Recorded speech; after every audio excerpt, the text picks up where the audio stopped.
Saudi আরব থেকে দেখতেছি আখতারুজ্জামান ভাইকে প্রশ্ন করেন বিএনপি কেন বন্দর নিয়ে কোনো সিরিয়াস প্রতিক্রিয়া দেখাচ্ছে না। ভালো মন্দ দুইটাই ফালতু প্রশ্ন নিয়ে ডোন্ট ডিস্টার্ব। ফালতু একটা প্রশ্ন শালা শ্রমিককে কি কইছো তুমি, একটা লেবার বেটার প্রশ্ন নিয়ে আসছো। Please try to understand we are talking something very high. সেটা বুঝার মতো ক্ষমতা তার হয় নাই, তাহলে ওই সৌদি আরবে গিয়া লেবারে গিয়ে করতো না, বুঝছো, বাংলাদেশের রাজনীতি করতো। এই বাংলাদেশ নিয়ে যে ভারতীয় সংবাদ মাধ্যমের সাংঘাতিক অভিযোগ যে এখানে জঙ্গিবাদ উত্থান হচ্ছে, অনুকূল পরিবেশ তৈরি হয়েছে, এটা নিয়ে কোনো আলাপ হয়নি।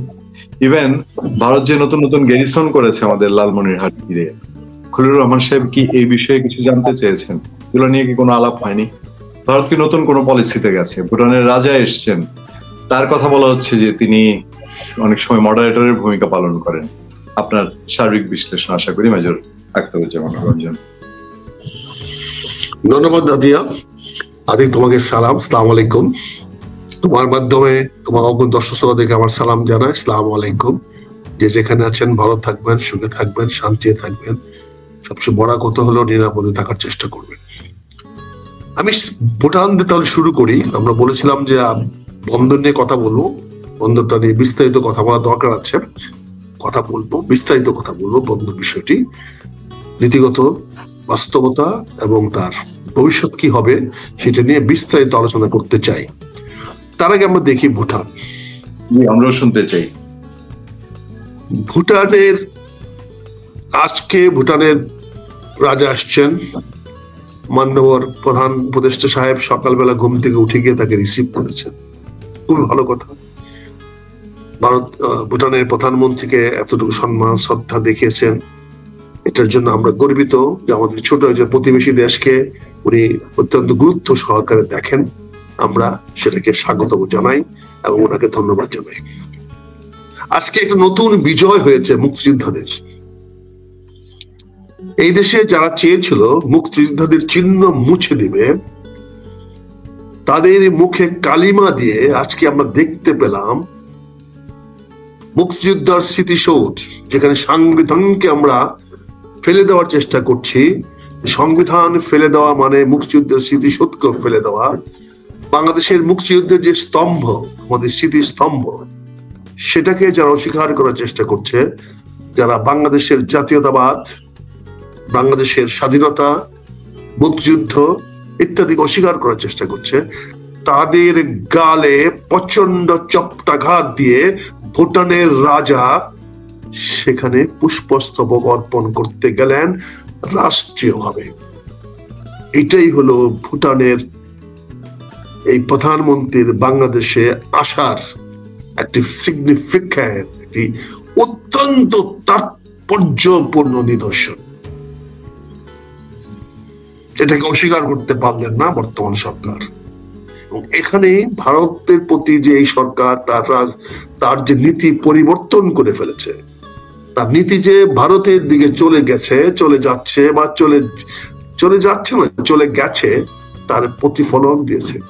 কারণ ভুটান এমন কেন কোন গুরুত্বপূর্ণ রাষ্ট্র নয় যে রাষ্ট্রটাকে বাংলাদেশে আমাদের এই ক্রাইসিস ম্যানেজমেন্টের সময় দাওয়াত করে নিয়ে আসতে হবে।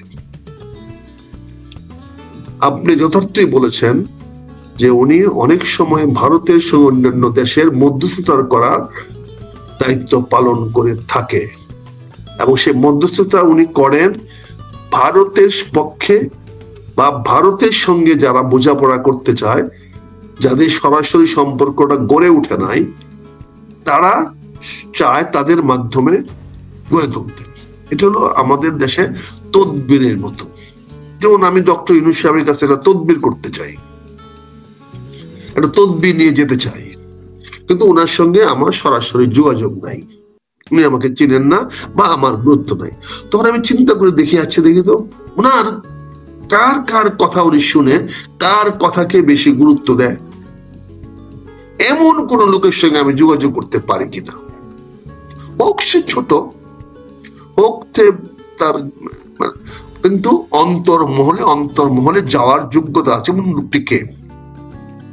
ঠিক একইভাবে বাংলাদেশের ভারতের অন্তর্মহলে যাওয়ার যোগ্যতা এবং কানেক্টিভিটি আছে এই ভুটানের প্রধানমন্ত্রীর, ভুটানের রাষ্ট্রপ্রধানের। ফলে আমরা তাকে দাওয়াত দিয়ে এনেছি কেন? আমাদের নিশ্চয়ই কোনো তদবির আছে, না হলে আপনি যথার্থই বলেছেন যে আমাদের যে অ্যাডভাইজার সাহেব, নিরাপত্তা উপদেষ্টা সাহেব দিল্লিতে যাওয়ার একটা সুযোগ পেয়েছিল এবং তার একদিনের দাওয়াত উপলক্ষ করে আরেকদিন আগে চলে গেলেন, সেখানে গিয়েও কিন্তু তিনি বাংলাদেশের সকল বিষয়গুলো স্পষ্ট করে তুলে ধরতে সক্ষম হন নাই। এমনকি উনি সাহস করে বাংলাদেশের মানুষকে বা বিশ্ববাসী জানাতে পারেন নাই উনি কালকে অজিত দোভালের সঙ্গে দেখা করে কি কথা বলেছেন। উনি সেটা বলার সাহস পাচ্ছেন না। তার মানে বুঝতে পারেন ভারতের পররাষ্ট্র নীতির চাপে আমরা কোথায় আছি। ভারত আজকে বিশ্বের ৪র্থতম পরাশক্তি, সামরিক দিক দিয়ে ভারত ৪র্থ পরাশক্তি, যেটা প্রতিদিন এই আমাদের বাংলাদেশের টেলিভিশন যমুনাতে দেখানো হয়। পৃথিবীতে 10টি সামরিক শক্তির বড় বড় শক্তি কারা সেটা দেখানো হয়। সেখানে ভারত ৪র্থতম শক্তি, আর আমাদের বন্ধু রাষ্ট্র, আমাদের আপন প্রিয় সুলতানরাত হলো ৯ নম্বর, আর হিটলারের পক্ষের অক্ষ শক্তির আরেক রাষ্ট্র ইতালি, সে হলো ১০ম। অর্থাৎ দ্বিতীয় বিশ্বযুদ্ধ, প্রথম বিশ্বযুদ্ধে যারা ছিল অক্ষ শক্তি, যারা ছিল অন্যান্য দেশের বিরোধী, আমেরিকান, জার্মান, রাশিয়ানদের বিরুদ্ধে, সেই জার্মান শক্তির সঙ্গে যারা ছিলেন তারা ছিলেন একজন ইতালি, আরেকজন ছিলেন তুরস্ক। তুরস্কবাসীরা আমাদের মুসলমান, তাদের সুলতানাত ছিল, যদি তারা সুলতানের অধীনে আমরা কখনো যাইনি, আমরা মুঘলদের অধীনে ছিলাম। তবে সুলতানাত ছিলেন, সুলতানাতের অনেক লোকেরা বাংলাদেশে লুটতরাজ করে গেছে, অনেক সময় লুটতে আসছে। কারণ আপনারা জানেন ভারতে বহু সময় সুলতানের লোকেরা, তুরস্কের লোকেরা বাংলাদেশ, ভারত, পাকিস্তানকে লুটে নিয়ে গেছে। আপনি জানেন মোহাম্মদ বিন কাসেম সিন্ধুকে জয় করেছে সেই তর্কিদের পক্ষ থেকে এসে। তারপরে বহুবার বহু লুটেরা আসছে, তারপরে আফগান লুটেরা আসছে, তৈমুর লং আসছে বাংলাদেশকে, মানে ভারতকে লুটে নিয়ে যাওয়ার জন্য। আমাদের দেশে আসছে, অনেকে লুটে নিয়ে গেছে, ফিরোজ শাহ লুটে নিয়ে গেছে, এরকম আসছে।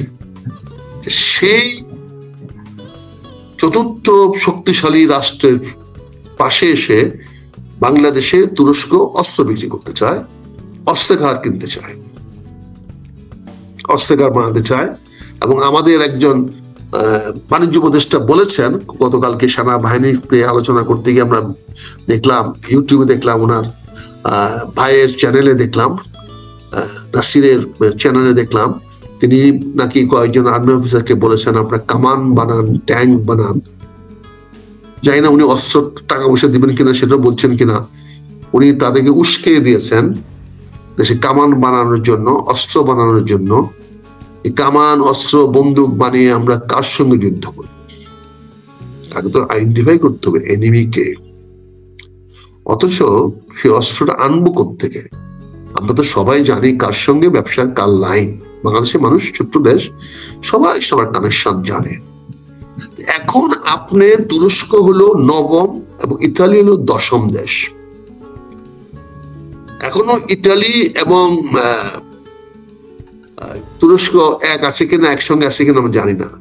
তবে ইতিমধ্যে আমরা জেনেছি যে ভারত যে তাদের মিসাইল আছে, সবচেয়ে যে ক্ষেপণাস্ত্রটা তৈরি করেছে ব্রাহ্মণস, যেটা দ্বারা তারা পাকিস্তানকে আক্রমণ করেছিল, সে ব্রাহ্মণস সাইপ্রাস এবং গ্রিসের কাছে বিক্রি করেছে এবং আরো করতে যাচ্ছে। ফিলিপাইনকে বিক্রি করেছে এবং সাইপ্রাস এবং গ্রিসের কাছে বিক্রি করছে। সাইপ্রাস আর গ্রিস ঐতিহাসিকভাবে তুরস্কের শত্রু। আজকে যে ইস্তাম্বুল তারা দখল করে আছে, সেই ইস্তাম্বুলটা গ্রিসের ছিল, আনাতোলিয়া। সেখান থেকে তাদের সাম্রাজ্য সৃষ্টি হয়েছিল। গ্রিস সাম্রাজ্য থেকে তারা দখল করে নিয়েছিল। আনাতোলিয়াটা তারা কিন্তু এখনো চায়, এখনো তারা বসপরাস প্রণালীটা গ্রিসরা এখনো দাবি করে আছে। রোমানদের কন্ট্রোল ছিল, এটা রোমানিয়ান ছিল। তুরস্ক ছিল বসপরাসের পূর্ব প্রান্তে, আর বসপরাসের পশ্চিম প্রান্তে ছিল গ্রিস, এবং তারই একটা কোণায় ছিল আমাদের সাইপ্রাস। সাইপ্রাস একটি কট্টর ক্যাথলিক খ্রিস্টানস, আর গ্রিসরা হইল রোমান খ্রিস্টানস, রোমানিয়ান অংশ। ইতালি হলো রোমানিয়ানদের কেন্দ্রস্থল, এবং সেখানে রোম আছে খ্রিস্টানদের রাষ্ট্র। ওখানে ক্রুসেড ওয়ার যুদ্ধ করে তারপরে মুসলমান থেকে শেষ পর্যন্ত গ্রিস এবং সাইপ্রাসের সীমানায়, কসোভোর সীমানায় আটকিয়ে দিয়েছে। তারপর থেকে আর মুসলমানরা পশ্চিমে যাইতে পারে নাই।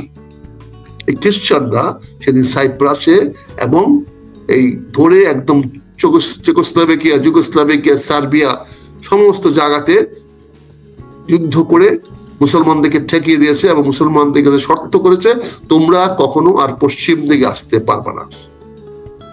আজকে সেই সাইপ্রাসে, সেই গ্রিসে যারা মানে বলে জন্মান্তর থেকে প্রতিপক্ষ, সেখানে ভারত ব্রাহ্মস বিক্রি করেছে, তাদের এত বড় আধুনিক ক্ষেপণাস্ত্র বিক্রি করেছে, যেটা কন্টিনেন্টাল ব্যালিস্টিক ICV, যেটা এক মহাদেশ থেকে আরেক মহাদেশে পাঠানো যায়। সেখানে সাইপ্রাস এবং গ্রিস থেকে অতি নিকটে ইস্তাম্বুল এখন তাদের ক্ষেপণাস্ত্র মারণাস্ত্র অধীনে চলে আসলো। আর তুমি বাংলাদেশের রাইফেলের ফ্যাক্টরি করবা, ট্যাঙ্কের ফ্যাক্টরি করবা, তো বুঝো ভারত কিভাবে দেখবে, ব্রাহ্মসের মাথা কোথায় এসে পড়বে। এই যে আমাদের দৃষ্টতা, এই যে আমাদের অপরিপক্কতা, এই যে আমাদের সবকিছুতেই দোকানদারি, ধান্দাবাজি সমস্যা, জাতির স্বার্থ, জনগণের স্বার্থ যেখানে আমাদের গুরুত্ব দেই না, আমরা বোঝারও চেষ্টা করি না আমাদের জাতির কল্যাণ কিসে হবে, কিভাবে আমার মানুষগুলোকে আমরা উন্নত করতে পারবো, আরো তাদের সুখ শান্তি বৃদ্ধি করতে পারবো, সমৃদ্ধি করতে পারবো, কি করে আমি আমার আগামী প্রজন্মকে আরো বেশি সমৃদ্ধশালী করতে হবে, সেই দিকে আমার দৃষ্টি নাই। আমরা এখানে যুদ্ধের দামামা বাজানোর চেষ্টা করছি, এখানে আমরা একটা যুদ্ধ উস্কায় দেওয়ার চেষ্টা করছি এমন এক শক্তির বিরুদ্ধে, যে শক্তিটি বিশ্বের 10টি শক্তির মধ্যে 4 নম্বর। অর্থনীতিতেও তারা 4, আগামীতে হয়তো 3-এ তারা চলে যাবে। এবং ওই রাষ্ট্রের সঙ্গে সরাসরি সম্পর্ক চীনের, বৈরী সম্পর্ক থাকলেও ব্যবসায়িক সম্পর্ক আছে। সরাসরি সম্পর্ক রাশিয়ার সঙ্গে, আমেরিকার সঙ্গে। তারা কখনোই চীন ভারতের সঙ্গে তার সীমান্ত নিয়ে ঝগড়া করতে পারবে, মারামারি কাটাকাটি করতে পারবে, কিন্তু কখনোই তৃতীয় পক্ষ নিয়ে ভারতের সঙ্গে সে কখনোই সংঘাতে জড়াবে না। আর রাশিয়া তো অবশ্যই না। আজকে যে ইউক্রেন যুদ্ধে যে রাশিয়া যে বেকায়দায় পড়েছিল অর্থনৈতিকভাবে, তাকে উদ্ধার করে দিয়েছে এই ভারত এবং চীন। এই ভারত এবং চীন যদি রাশিয়া থেকে তেল না কিনতো, খনিজ তেল যদি না কিনতো, তাহলে রাশিয়া এই যুদ্ধ চালিয়ে যাওয়া সম্ভব হতো না। এটা সকল বিশ্বের লোকেরাই বলছে। আর এই তেলের ব্যবসাটা টিকিয়ে রেখেছে একমাত্র চীন এবং ভারত। এবং ভারত এই যাবৎকালে গত 2 বছরে সবচেয়ে বেশি তেল রপ্তানি করেছে ইউরোপে, রিফাইন্ড ওয়েল। তারা সেই তেলটাকে প্রক্রিয়াজাত করে পেট্রোল বানিয়ে, ডিজেল বানিয়ে তারা ইউরোপে বিক্রি করেছে। এই জিনিসগুলো আপনাদের কনসিডার নেবেন না, নিয়ে আমার উস্কায় দেয়, বলবেন যে বন্দুক বানান, ট্যাঙ্ক বানান। উনি কি জানেন বন্দুক আর ট্যাঙ্কদের দিনে, যুদ্ধের দিন চলে গেছে বহুত আগে। এখন আর পৃথিবীতে বন্দুক দিয়ে যুদ্ধ হয় না, ট্যাঙ্ক দিয়ে যুদ্ধ হয় না, এটা চলে গেছে। এখন ড্রোনের যুগ আসে, ড্রোন। এখানে টার্গেট আইডেন্টিফাইড, এখানে মানুষ মরে না। এখন শত্রুকে মারতে পারবে না, আপনার মাথার উপর ড্রোন এসে বোমা ফালায় দিয়ে চলে যাবে। আপনি যদি ড্রোন পাড়াইতে বলতেন তাহলেও বুঝতে পারতাম যে ড্রোনের একটা আধুনিক আলাদা ব্যবহার আছে। ড্রোন দিয়ে আমি আমার দেশের উপরে, মাথার উপরে পর্যবেক্ষণ করতে পারবো, আমি আমার বিভিন্ন ভাবে আমরা পর্যবেক্ষণ করতে পারবো।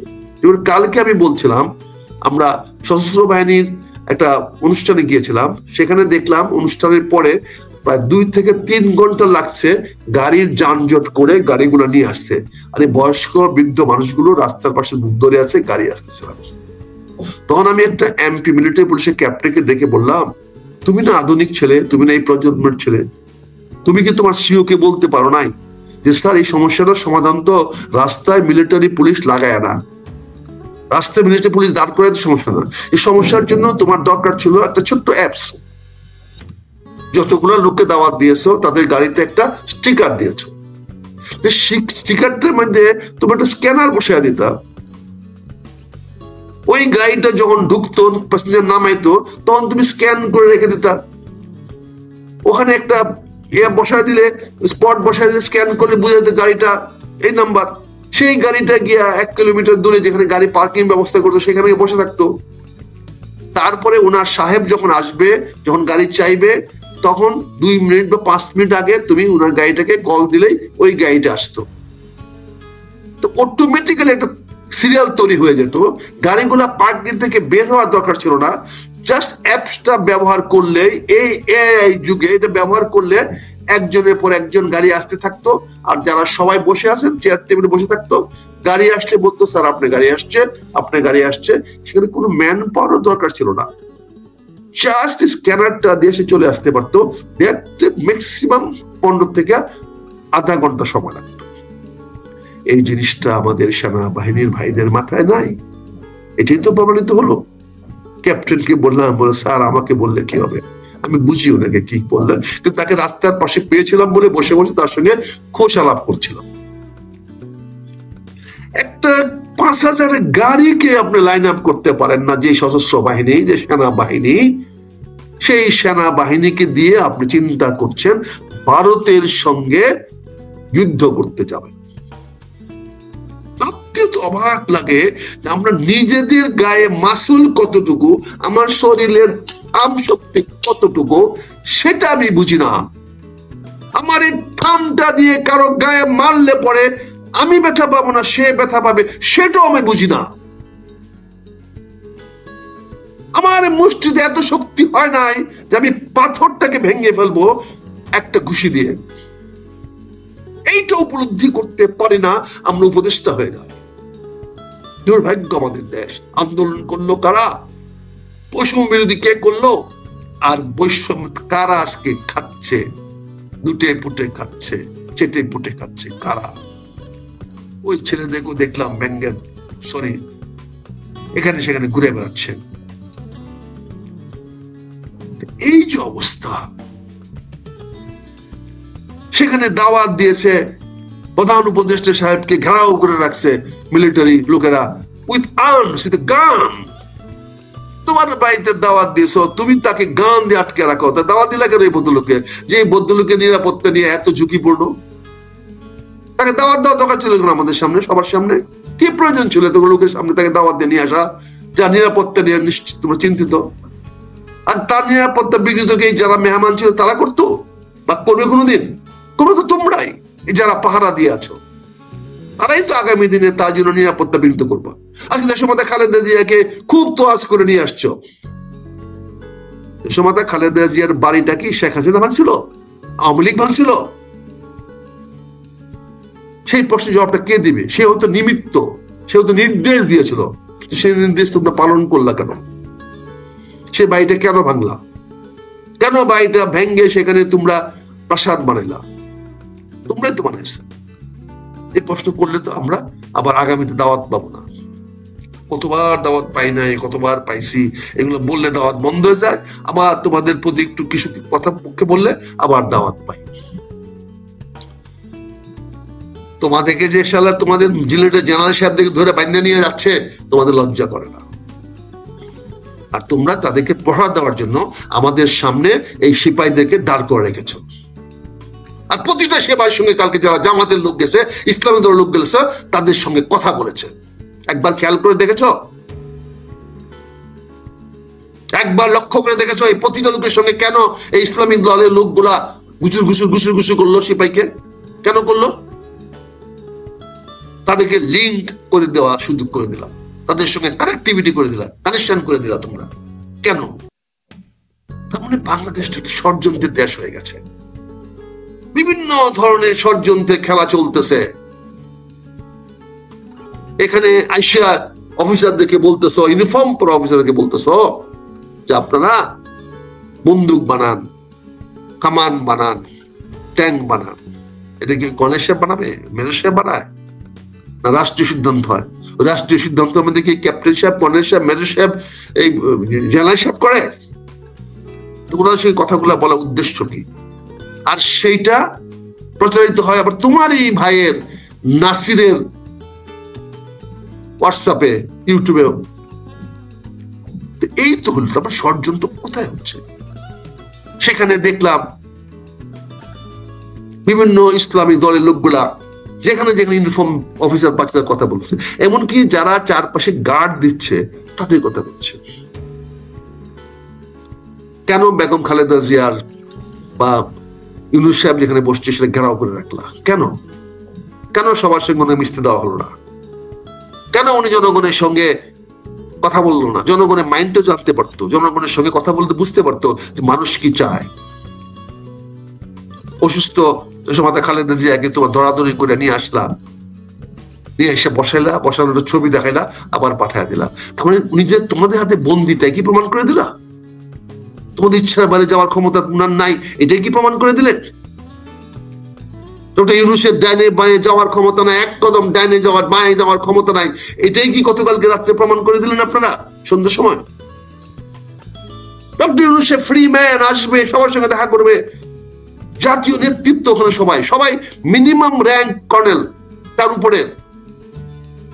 আর রাজনীতিবিদরা, সকল দল মত নির্বিশেষে জাতীয় নেতৃবৃন্দ, সচিব পর্যায়ের লোকেরা আসছে। সেখানে তুমি মিলিটারি দিয়ে, গানম্যান দিয়ে, এসএমজি দিয়ে গার্ড দিয়ে রাখছো ওনাকে। কে মারতে যাবো নাকি? আর কয়টা গাড়িকে, 5000 গাড়িকে ম্যানেজ করতে পারো নাই। কিভাবে এই গাড়িগুলা একটার পর একটা আসবে, একজনকে একজন নিয়ে চলে যাবে। আজকের এই এআই যুগে যেটা just small apps could do it, একটা MP officer could control the whole traffic. আর তুমি এখানে অন্তত কয়েকশো লোককে নিয়োজিত করেছো। এই তো তোমার এফিসিয়েন্সি। এই তো আমরা বুঝি তোমাদের এফিসিয়েন্সি কোথায়। এই তোমরা যুদ্ধ করবা, এতগুলা খাওয়ার ব্যবস্থা করেছো, খাবার ডিসপ্লে করেছো, সেই খাওয়া গুলা যে ওয়েস্টেজ হলে কোথায় ফালাবা সেইটার ব্যবস্থা রাখো নেই। আর আমরাও কি ইসলাম অসভ্য, যে টেবিলে খাচ্ছি নিজের উচ্ছিষ্টটা ওই টেবিলে রাখতেছি।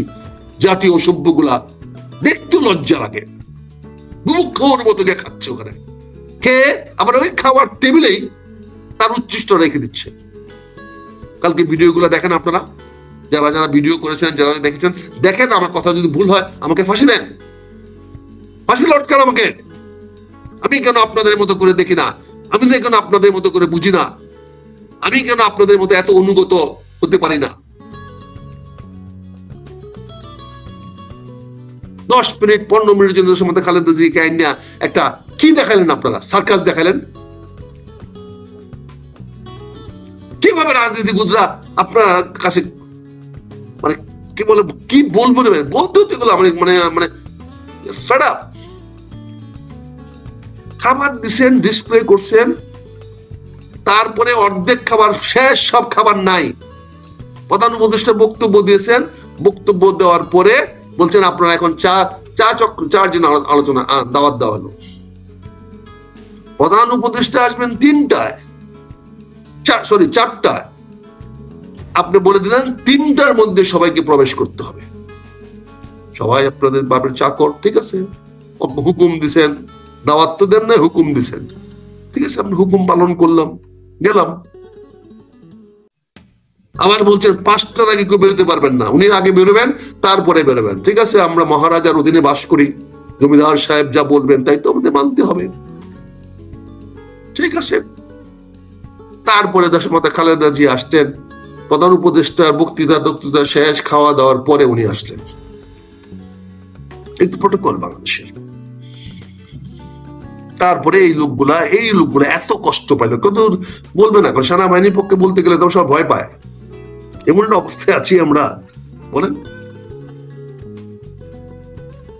ডক্টর বদরুল মজুমদার সাহেব আমার সামনে, এবি পার্টি মুজিবুর রহমান সাহেবের সামনে হঠাৎ করে ফিট হয়ে গেলেন, পড়ে গেলেন। কেউ নাই, সবাই তাকে মানে দাঁড় করে রাখছে। মুজিবুর রহমান সাহেবকে পরে আমি বোকার মতো চিৎকার করে ডাকাইয়া ওই যে জেনারেল হাফিজ, ওই উপদেষ্টা, প্রধান উপদেষ্টা জেনারেল হাফিজ বলো, general Hafiz please come here, see this, এই লোকটা মারা যাচ্ছে, তুমি তাড়াতাড়ি তুমি একজন ফার্স্ট এড ডাকো, ডাক্তার ডাকো, নার্স ডাকো, কাউকে ডাকো।